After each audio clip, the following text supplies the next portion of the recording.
Sa'yo, brother.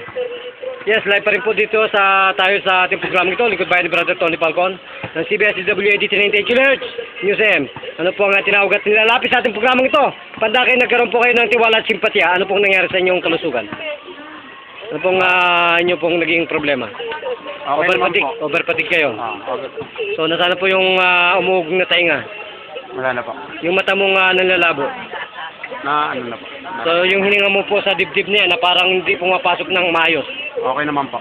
So, alam mo ba na malapit ka ng lapitan ni best friend? Naramdaman ko. Ni Satanas? Yan po ang best friend natin yan, nilalapitan ka na. So, nasana po ngayon ang may malang ginawa ng Diyos na kayo mahipo po ng amin pong ginagawang programang ito, Lingkod Bayan. Ano pa ang sumunod na pangyayari?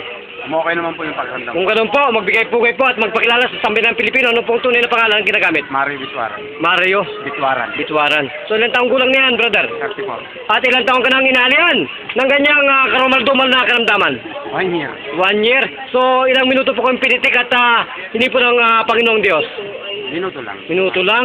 Kung ganun po, magpasalamat na po kayo sa aming lingkod bayan ni Brother Tony Falcon. Sige po. Maraming salamat po sa programa nyo na merong ganitong klaseng healing. Opo.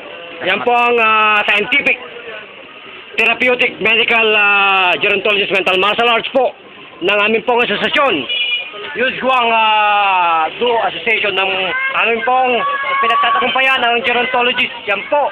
Sa pamamagitan po ng Lingkod Bayan Presidente ng ating pong host Tony Falcon.